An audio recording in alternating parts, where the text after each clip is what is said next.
usually goes back to it. They lost their path. I think it's this week.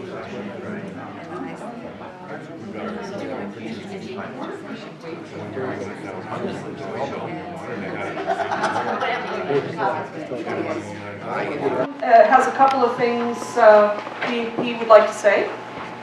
Perfect. So a little bit of housekeeping, as we call it. Just thank everybody for coming to the Madoc Lion's Den. Just to make you aware that we do have an entrance and an exit door in case of emergency. The washrooms are to your right, and we do have a defibrillator in the building in case of emergency. So I'd like to welcome everybody here tonight, and certainly Darlene and the crew. We've been meeting a few times, and it's pretty exciting what they're doing now. Get up here. Come on. Get up here. Not only the Alzheimer's, but certainly the police, Brian Kinney in specific, he's been with us trying to get us off the ground. And it's great that so many different service clubs and different community groups are here tonight to find about this exciting project. Take it away, Darlene. Okay, thanks, Tom. So we want to start off by saying thank you to the Madoc Lions Club for hosting this meeting. We did a presentation with them back in April or May or something, and they immediately bought into this program, the need, the importance of having this in this community. And Tom had a brainchild idea to do a public meeting and try and help you understand what this is all about, and then maybe you can help us bring this very valuable program to this community. So just to start off with, my name is Darlene Jackson, and I'm an Education Support Coordinator with the Alzheimer Society. And my colleague over here is Angela. You can introduce yourself, Angela. Angela Mera, Operations and Program Support Coordinator, also at the Alzheimer Society for Hastings and Prince Edward. So the Alzheimer Society, our job is to help improve the lives of people who have memory loss, as well as that of their caregivers. And we do that in a multitude of ways. We provide education, support, counseling. We do one-to-one, we do home visits. We connect people with services like the VON, like Community Care for Center Hastings, like the CCAC. We work with geriatric specialists who do testing. We do all kinds of things. We run support groups. In fact, I run a group right here in this room for women who are caregivers of a loved one who has memory loss. So it could be a wife, it could be a daughter, it could be an aunt or a neighbor. So we run memory cafe groups, we run a men's group, we do all kinds of things. We're a nonprofit organization, and a couple of years ago, Matt and Alana attended a meeting that we hosted in Belleville called Finding Your Way, and it was the phase 1 of Finding Your Way. And I won't go into details about it, but it's a tool to help us keep track of people who might wander, and I'm going to tell you more about that. So at that meeting, we talked about Project Lifesaver, and Matt actually did a presentation. And at the time, my colleague Sarah in Bancroft was trying to bring Project Lifesaver to Bancroft. And she had told me a little bit about it, and then I learned more about it through Matt.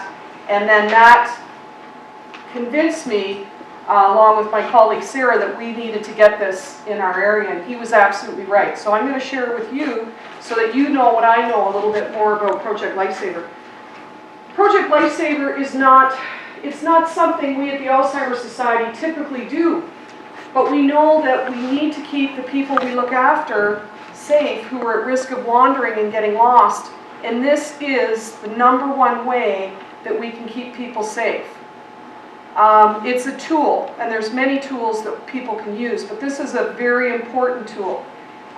So for that reason, we jumped on the bandwagon, and we have promoted getting this in our communities where we serve, up to Bancroft, down to Prince Edward County, over to Brighton, and over to Deserano, and everything in between. And we'll tell you more about it, but right now, presently, we have Project Lifesaver in Quinte West, as well as in Bancroft. And we hope to bring it to your community, as well as to Belleville, as well as to Prince Edward County.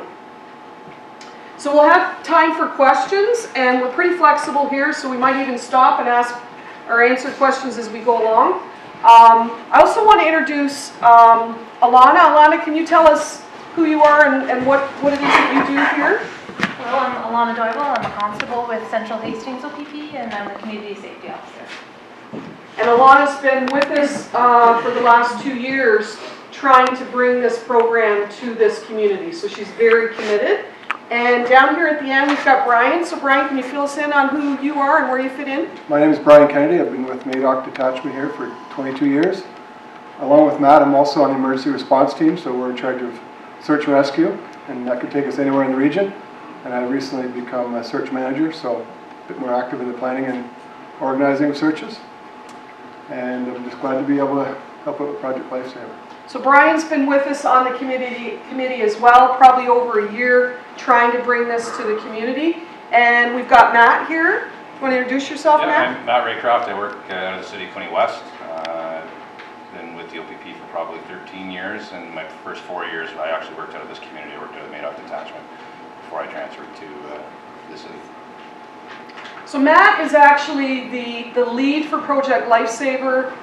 He would be the trainer who would train the officers to do the search. He's been certified to do that, and Brian has already been trained to do the Project Lifesaver search. So he's a trained Project Lifesaver search and rescue person for the Madoc O.P.P. detachment area already. He's also now an instructor as well. Oh wow, Yes. Wonderful, wonderful, that's exciting. So that's a little bit about who we are, what it is that we all have been sort of doing up to this point. Now we want to invite you in, Project Lifesaver. Well, I'm not going to spend a lot of time educating you tonight about dementia, but if you'd like to know more about dementia, I invite you to come and join us February the 8th here at 6:30 for this phase 2 of Finding Your Way. And I can tell you more about dementia and why it is that people go missing and some of the tools we can use to keep people safe. But I want to talk about Project Lifesaver tonight. That's an important tool. So what we know is 1 in 10 people over the age of 65 are at risk of having dementia.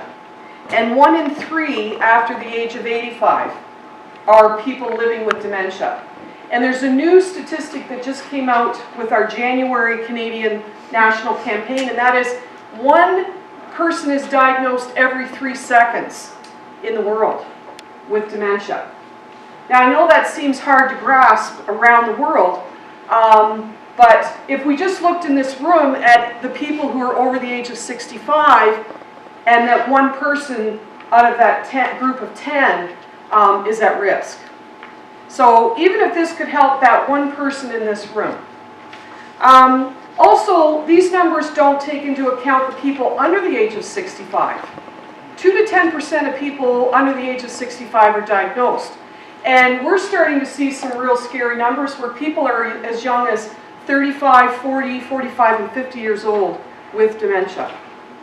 So those people have their children, they may still be working, still driving, and so they have a lot of different problems that they're faced with.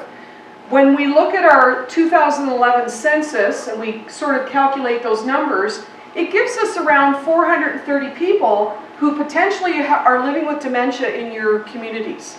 And that includes Madoc, Marmara, Madoc Township, Centre Hastings, Tweed, as well as Sterling. I know Sterling's not part of your area, but it's part of my area, so I've included it in that number.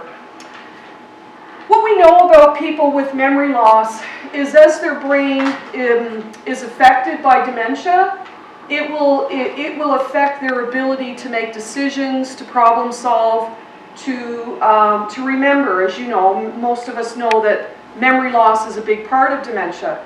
And so because of that, people forget what they're doing. They forget where they're going. So maybe I might say to my mom, Mom, you know, you stay here for a minute. I'm just going to go over there and get a loaf of bread. In that minute, she forgot what I told her, and she decides to go look for me. Now she's lost at Walmart, and she decides to go outside and look for me in the parking lot. and she can't find me, so she keeps walking. That's just one example of a person who's gone missing. We could tell you a lot of stories, and we're going to tell you a couple more as we go along here. The thing about dementia and people who wander is 6 out of 10 people with the disease are at risk of wandering and getting lost. So it's not a matter of if they will, it's a matter of when they will. So when you look at those 430 people, we know 6 out of 10 of that number, as we calculate it, are going to go missing. And if not found in 24 hours, those people are at very high risk of being severely injured or if not, dying. And we did have a death last year of a woman who did have dementia, who lived in our region, who, for whatever reason, didn't make it back home, and she did die. So Project Lifesaver started out in the States. It is an American program. And it started out originally, Matt, did it start out for kids with autism and for kids with Down syndrome originally? I'm not sure specifically. It seems to be what's quoted a lot in their literature.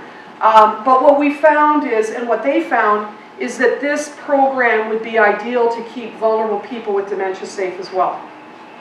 So Matt will tell you more later about how it works. It runs off a radio wave frequency. It's been working or operating for about 10 years. The program is now in 48 states, but as well it's in 6 provinces in Canada, as well as Australia. For our region in Ontario, we're the first to bring it to southeastern Ontario.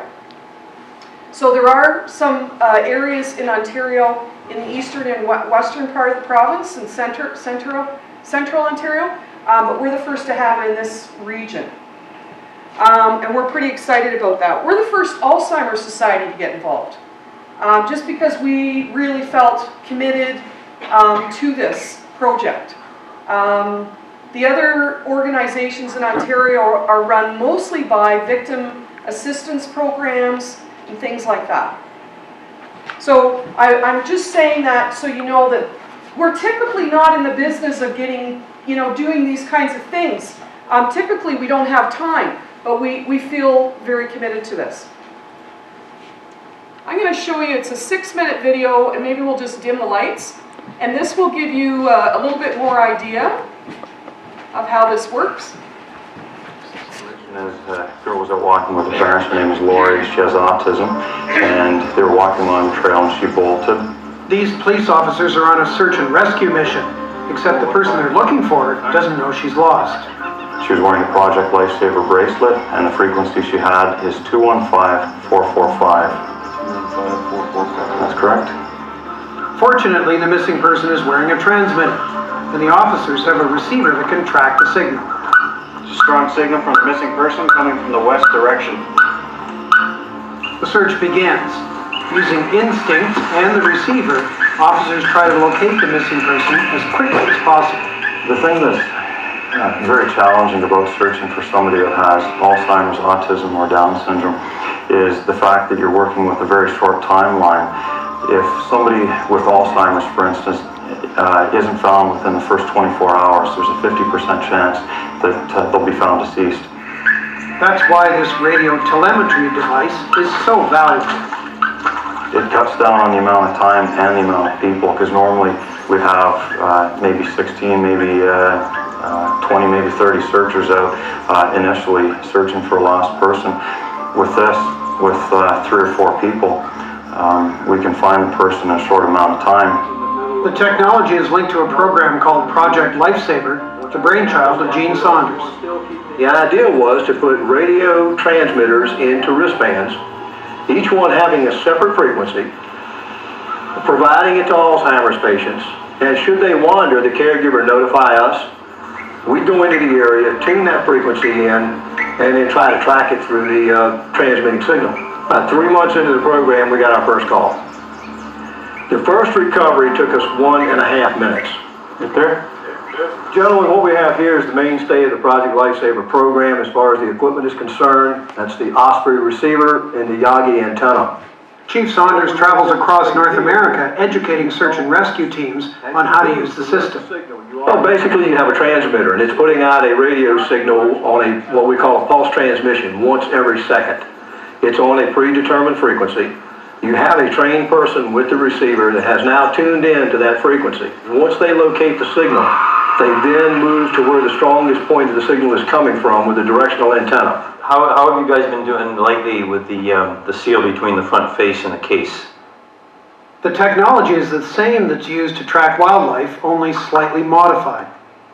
The reason that the wildlife technology can apply to this is because they have focused in coming up with an extremely lightweight, extremely small, extremely battery efficient device that can be either worn or hidden on the body.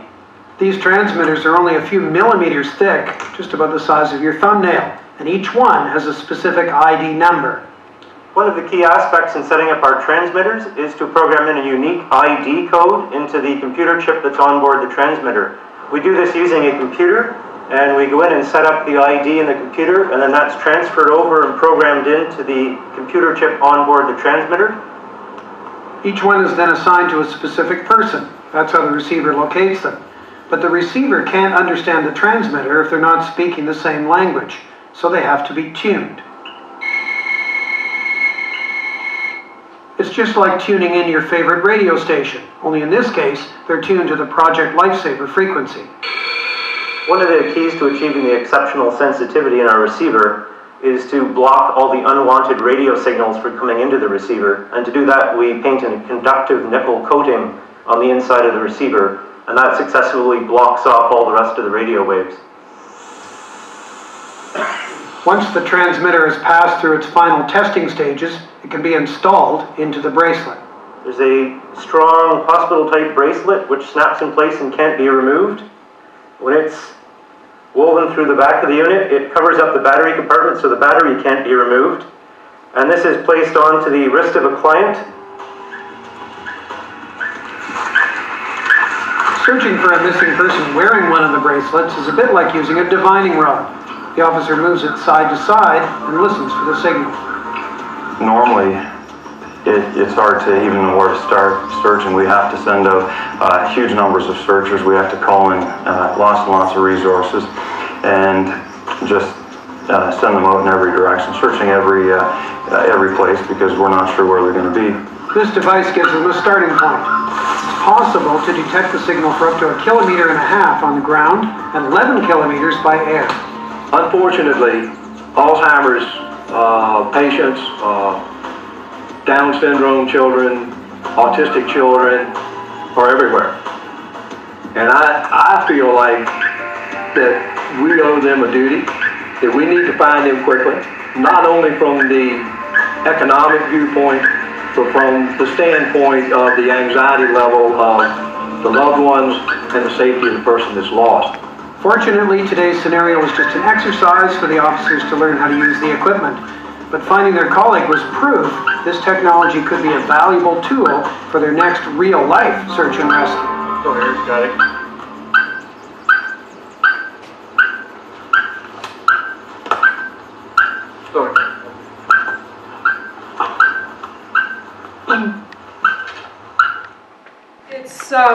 It's high tech in the sense that it's very accurate, but it's not that high tech. It's easy enough for the guys who are trained to do the search.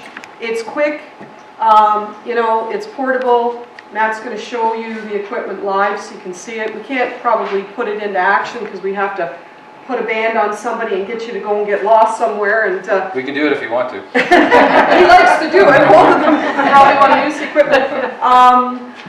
I guess at this point, my question to you at this point, just to get a sense of where some of you are coming from. First of all, how many people know someone with dementia, or you've known someone who had dementia at some point in time? Yeah. So pretty much everybody in this room, the disease has touched you in some way. And that's why you're here, because you know this is valuable and this is important. We could tell you about a lot of different stories. The guys and Alana could tell you about all kinds of searches that they've done. Does anyone here have a story that they would like to tell about an incident where someone has gone, maybe wandered away, they might have been found? Anyone that you know of that has gone missing? We don't have to mention any names.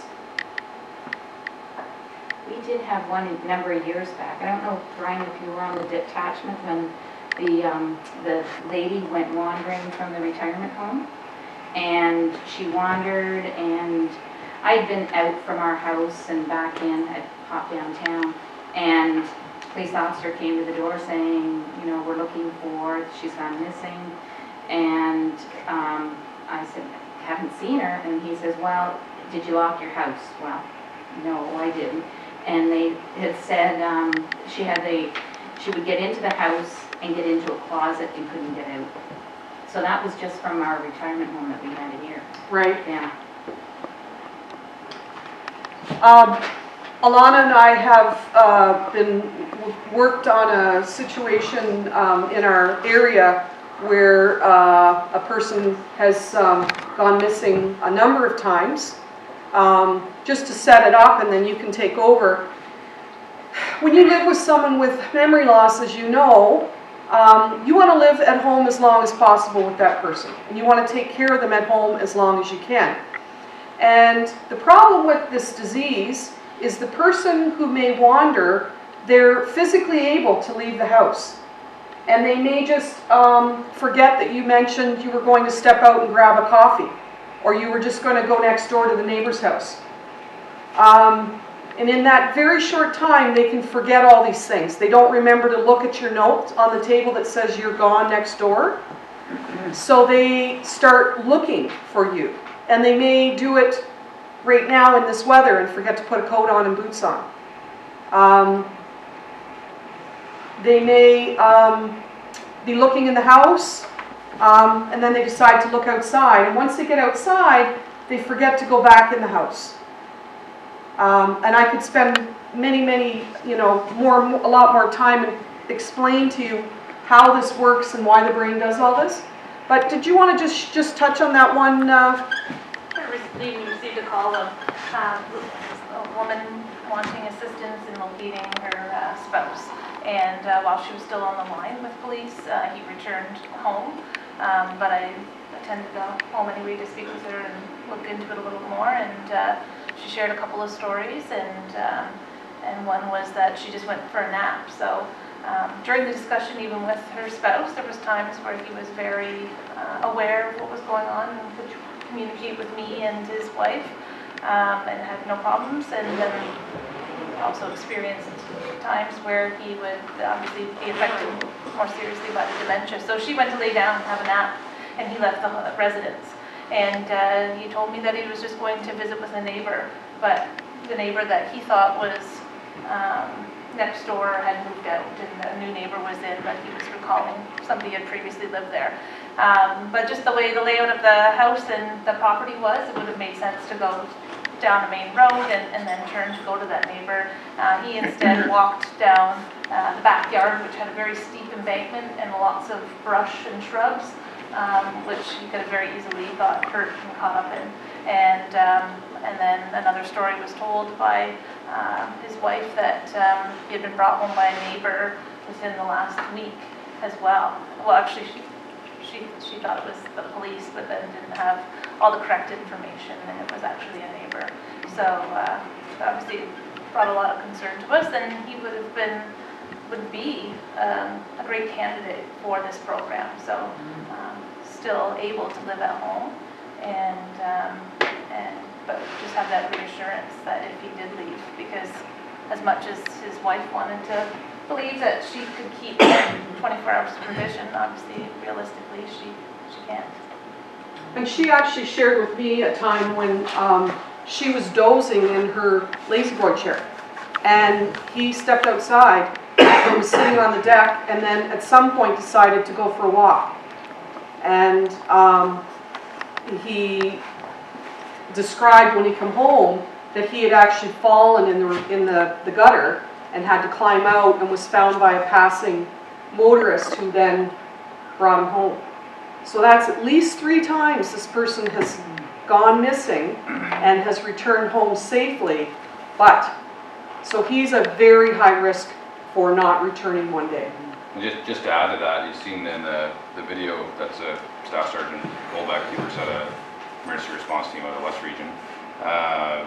He talked about urgency, and he talked about some of the factors of people who are within the profile where this program meets, people with Alzheimer's, dementia, autism, and Down syndrome. So we know for the most part when people go missing, from as far as search and rescue goes, as far as a profile of if someone's a missing hunter or a missing child who's left, say, Wonderland or a park or school, or has maybe gotten in trouble and ran out the backyard and now they haven't been seen in 3 or 4 hours. We know from a profile of typically from numbers of searches, the health, what they're wearing, typically how far that person will go in an amount of time, or what certain areas they'll go to, what certain areas they'll avoid when we look at a mapping system. Brian can speak further to that if need be, but we kind of have an idea, at least where to start. Doesn't mean every time we find that lost hunter exactly where we think, because sometimes we're humans and we sometimes do things that we're not mind readers, but for the most part we at least have a starting point or some theory on where they would go. When we deal with people who have cognitive impairments such as dementia, Alzheimer's, Down syndrome, and autism, we don't know. We have an idea maybe of what they might do, but because a lot of times dementia and Alzheimer's, they don't know they're lost. So they're very focused on whatever that task may be. If it's, they have it in their mind that they're going back 50 years ago to where they cut wood, or an old mill, or where they worked, they might leave either the house that they're in or a retirement home and they're gone. And the risk that provides to them is very great, especially in a rural community where if there's a creek in front of them or a barrier, an obstruction, train tracks, under most circumstances they won't stop. They may try to walk right through it if it's possible, if they can walk into it. So the risk goes up with this profile that we're looking at, where Project Lifesaver will assist them. Provides them with an ability for the police to locate them, get them home as quickly as possible in the safest possible condition, and provides the family members with some peace of mind. So I'll go through some of the equipment. If you have any questions, just shoot your hand up or shout them out. So the video is a little bit dated, so the equipment's actually, they've been able to shrink it a little bit as far as the package itself. It does not, you kind of see it, there's a bit of a box that he carries around as a receiver. This is all streamlined into one package now.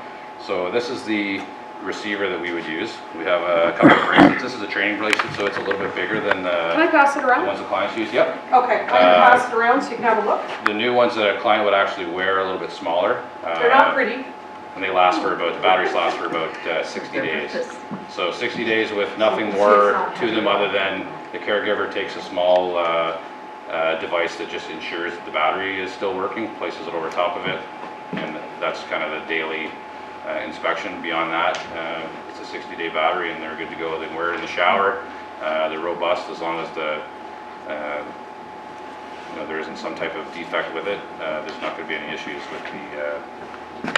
with the device itself, and that's why the caregiver every day checks it just to ensure everything's fine. So that's the battery. That's the kind of the transmitter, if you want to call it that, and that has an individual frequency programmed into it, just like they said on the video, and that emits a radio frequency. Those ones every 2 seconds. So every 2 seconds it makes a. It sends it back to you. Yeah, sends it out into the world, 360 degrees. So radio frequency. Everybody kind of understands the principles of that. It's old. It's been around forever. So it's not a new concept. So this is the receiver itself, and basically your uniformed frontline officer is going to be responding to this call for service. So it's a bit of a falsehood when most people think that, well, I got to wait an hour, 2 hours, a day.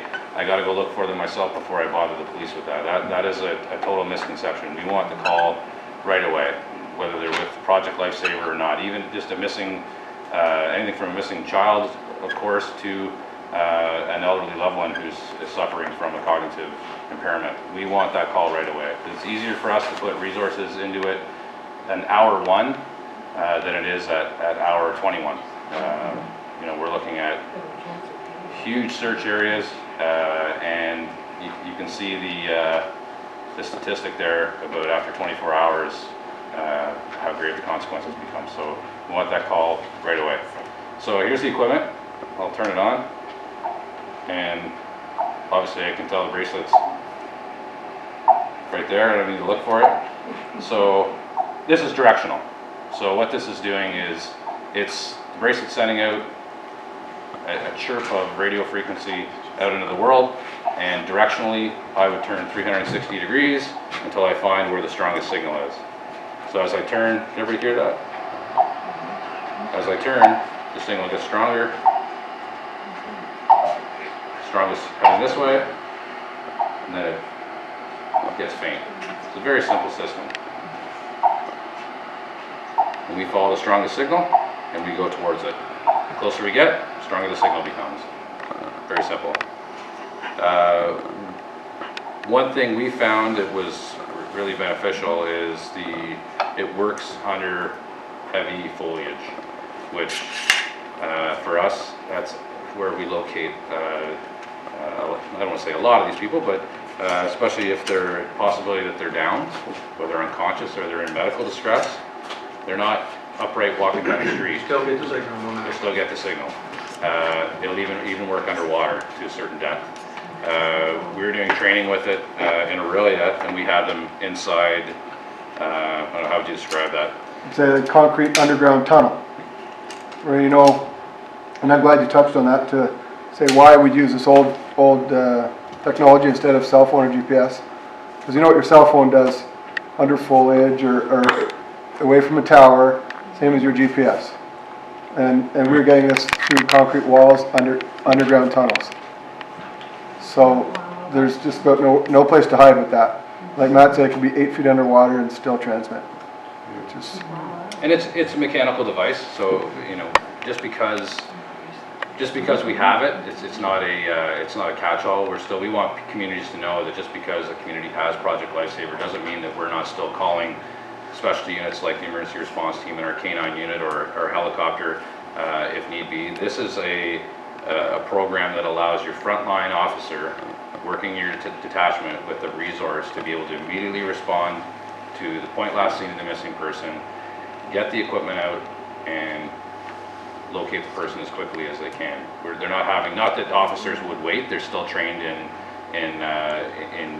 some basic principles of search and rescue, but this is providing your frontline constable with the ability to come, have equipment on hand, and start a search without having to wait for resources to be called in from outside of the area. Sorry, you had a question, sir? Yeah, like in a sub-zero, let's say -40, -50, there's nothing, no way, it still goes through, right? Yeah, still works. Yeah. Luckily, we've been blessed with Free pretty good lately, but yeah, it should work. And you're looking at a radius of anywhere from, we've had it working up to 2 kilometers away. It's best kind of 1 to 1.5 kilometers. The benefit to that too, and Brian can speak to statistically we find the people within this catchment who have cognitive impairments, as long as we're called quickly, normally within that radius, that you know, 500 meters to 2 kilometers of the point last seen. And that's why we tell as people as much as we can, call us. You know, you're certainly not bothering us. We really want that call immediately. You know, it's very easy to call us back and say, oh, we found him, he's back. Great, we're happy. You're certainly not putting us out. That's what our job is. We have 2 antenna systems. So this one is directional. So it would be a directional antenna. So we got to basically point right towards wherever the frequency is coming from, move towards it. And we have another antenna, which is a 360-degree antenna. So this one pops right on top of the cruiser. So before the officer gets the call, per se, And instead of just driving to the point last seen and starting the search from there, because maybe the caregiver went to sleep and woke up in the morning and she knows, I got a call right away, makes that call. Well, he could have left at 11 o'clock at night. We don't know, right? So this gets popped on top of the cruiser, and it will give you up to about 500 meter radius, 360 degrees. So that officer on the way to the call is already, in theory, searching for the person. So as they're going, they might get a hit on the receiver, jump out of the vehicle, put it into the directional antenna mode, and away they go. Statistically, they're talking searches are less than 30 minutes. Start to finish. And 30 minutes in the cold weather we had last week. We've had some cold snaps. Even last summer in the heat, when you've got somebody who's been out walking for over an hour, they're dehydrated, they have other medical conditions combating. So time is of the essence when these searches happen. And, you know, Matt was talking about the profile for people with dementia is very different than some of the other searches. You know, some of the things Matt has shared with us is things like people with dementia will conceal themselves. So sort of like a child who's been told to never ever speak to a stranger, for some reason the person with dementia may not call out if you're calling them. They may even go and conceal themselves and cover themselves in leaves or cover themselves in other things that they find. So this is not a typical search where somebody's just walking down the road. There's a lot of variables that the officers are dealing with, and this kind of equipment is what's going to mitigate that search and the success of that search for them. Does anybody...